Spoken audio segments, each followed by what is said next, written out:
General Convention, I knew I had to be here for it. Because you know that all the popular kids are hanging out together here, right? You know that unions are more popular than they have been at any time in our lifetimes. And that is a tribute and a testimony to you. That's right. And the really important work that you do. Because when I look out at you and I see the sea of matching shirts, I really see the hands and the hearts that are painting our bridges, finishing drywall, covering floors, cutting and placing glass, brightening our buildings and coloring our skylines. And I just want to say, are my California sisters and brothers in the room?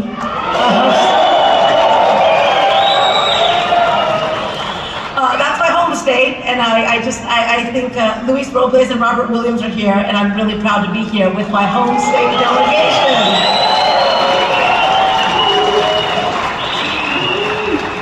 Now, let me just start with my deepest gratitude to your General President, Jimmy Williams Jr.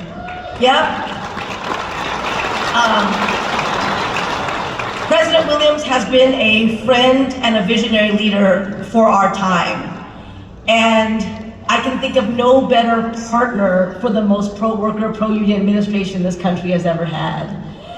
It's not just the incredible work that you do that I know we are here to celebrate, but it's also the fact that no matter what happens, and this has happened many times, I can pick up the phone, you can pick up the phone, and we can easily talk through any issue that comes up, and I really deeply value that. So thank you so much for what you did, who you are.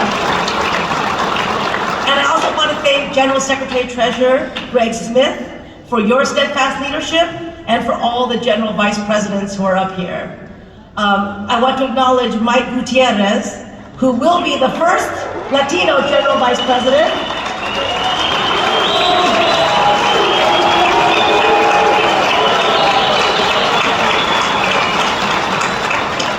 And I want to acknowledge Liz McElroy, who will make history as the first woman General Vice President on the General Executive Board. It's a milestone that speaks to both the progress and the work that lies ahead. And in this moment, when we are celebrating the power and possibility of women leaders in this country, we also celebrate how your union has really led the way in expanding membership for women and people of color into the union family. Yep. And of course, I just want to also acknowledge my friend Sean McGarvey, and also the one and only Randy Weingarten, president of the American Federation of Teachers, who you're going to hear from in a little bit. We are in this era of worker power in this country in no small part because of their leadership too. And we are in a new era of worker power in this country. And this new era is happening not by accident. It's happening because of your organizing and your advocacy. And it's also happening because President Biden promised to build the most pro-worker, pro-union administration this country has ever seen. And for us, that's not a talking point. It's a commitment. It's a promise. And I come here to share with you a little bit about what that looks like. Because for too long, we heard the tired old story that when workers organize and when unions are strong, it's bad for our economy. We were told to accept that the massive gap between CEO salaries and frontline worker pay, where a worker would have to work their entire lives and not be able to make what the CEO makes in just a single week, was just the natural way of things. And that working people who struggle to get by, well, they just have to work harder. No, not with this union and not on our watch.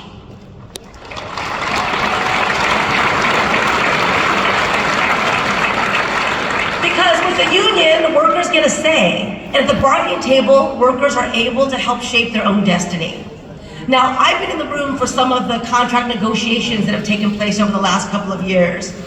And I often heard companies say, we can't do that wage increase because it's too far above the market wage.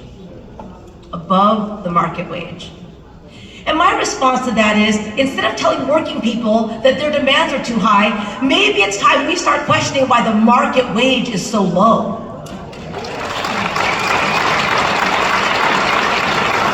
And unions have long helped to reset and lift up that market wage.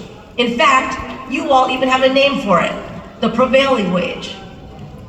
Yep. And so today, together, we put workers back at the center of our economy. And from the factory floor and the construction site to the union hall, from the picket line to the bargaining table, the most pro-worker, pro-union administration has your back.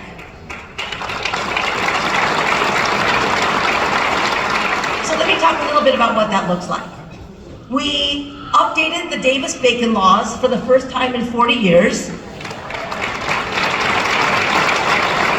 strengthen prevailing wages, and give about 1 million construction workers a raise. And with more projects breaking ground every single day, that means more wages for more workers. And I was so proud to announce that updated rule alongside Vice President Kamala Harris at the IUPAT District Council 21 in Philadelphia.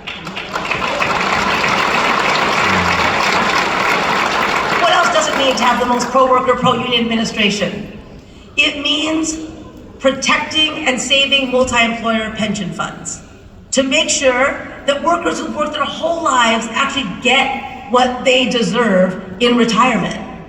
And we have made sure that millions of dollars have gone to hundreds of workers of this union through those multi-employer pension funds. Look like? It means historic investments in our nation's infrastructure. Now, you'll all remember that in the last administration, there was this promise of an infrastructure week. I don't know who thought a week was enough, but we constantly heard about infrastructure week, right? And it never ever materialized. In fact, it became a punchline. Well, in this administration, we have put hundreds of billions of dollars into over 60,000 infrastructure projects across this country. And you know it because you're doing the work. And we are still just getting started. That does mean more work for IUPAT members because you know and I know that when you want the job done right, you want a union worker to do it.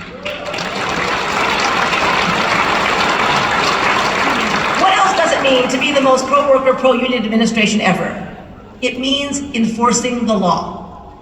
It means cracking down on wage theft and taking a hard line on misclassification and making sure that all the employers up the chain are held responsible. So workers should not be denied hard-won protections. And frankly, honest businesses should not have to compete against unscrupulous businesses who call their employees independent contractors so they can cheat them, right? Now, recently, we collected $3.6 million against a company called Unforgettable Coatings. Yeah. Who had cheated 600 workers out of overtime pay. They falsified payroll records, and they made some workers volunteer to work on weekends. Boo is right. Not on our watch. And the reason why we were able to do that enforcement effort was because of our partnership with this union.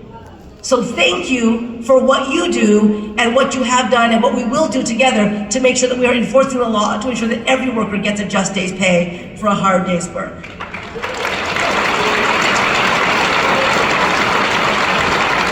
Now, this example not only shows how we are unleashing the full power of the Department of Labor to fight for working people, but it also shows how valuable our partnership with you is.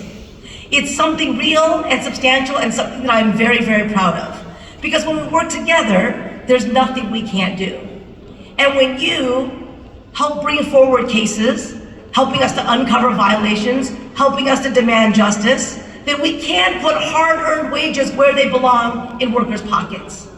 And when we do our job right, we also make sure that workers realize the value of coming forward, that they understand the power of speaking up. And it also helps to build the credibility of this union when you are fighting alongside those working people. Here's what else a pro-worker, pro-union administration looks like. Expanded opportunity for all communities, including people like Daquan Moss. So I met Daquan, who told me that he didn't know what he was going to do with his life before he entered a Department of Labor Job Corps program in Philadelphia. And from that program, he got a union job, an IUPAT job, where he is now making $21 an hour. And within 3 years, he's going to be making $37 an hour.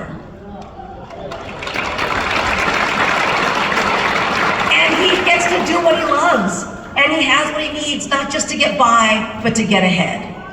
And he's going to make his community better as he does this work.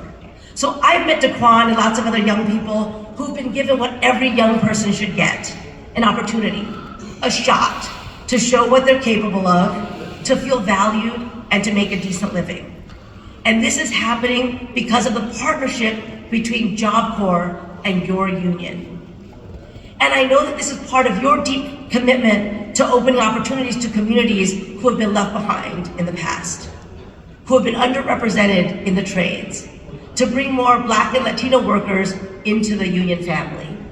And I want you to know that I share that commitment. I stand with you, and I promise to keep working with you to make that happen.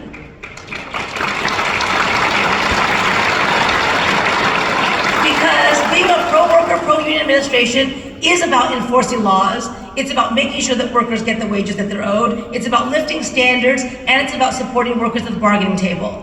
And it's also about creating the pathways that ensure that everyone has access to these opportunities, that everyone can feel the transformative power of a good job.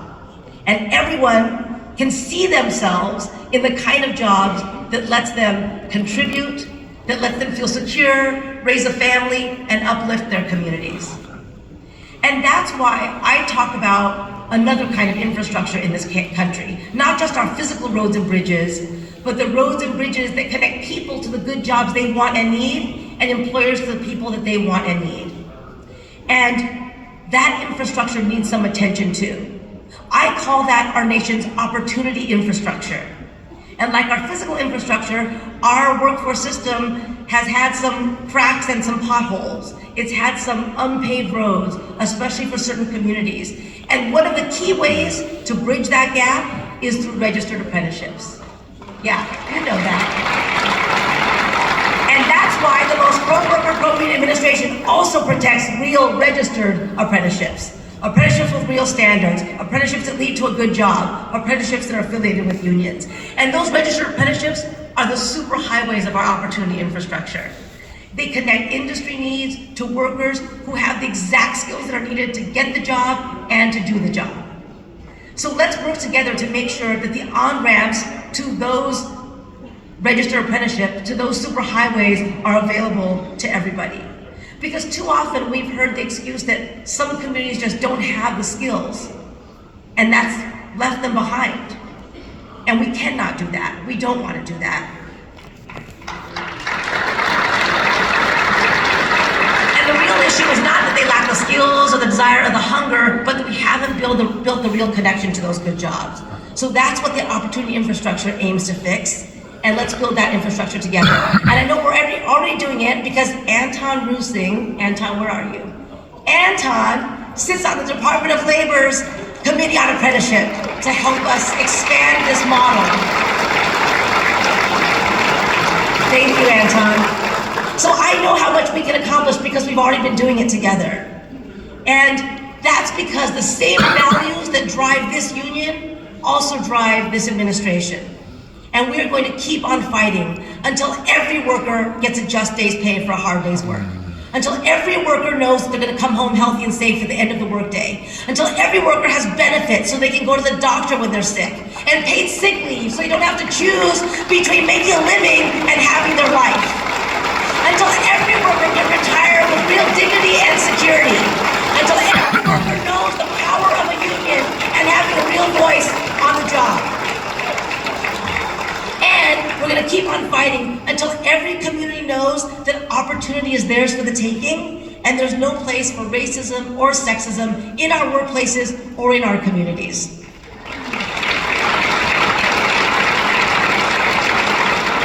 So, let's continue to say to employers who've decided that it's cheaper to break the law, and the chances of getting caught are slim, and the consequences, even if you do get caught, are minimal.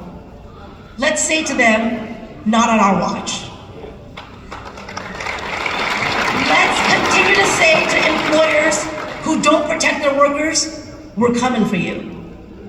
And let's continue to build not just the physical infrastructure of our nation, but the infrastructure of opportunity that's going to ensure that every American who wants to work, who wants to contribute, has a chance to do so.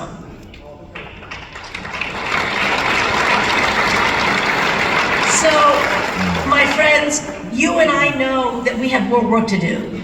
And I know that you have more fight in you, and so do we. Because we've made too much progress in this country to turn back. And we know that there are forces in this country that would push us backwards if given the chance.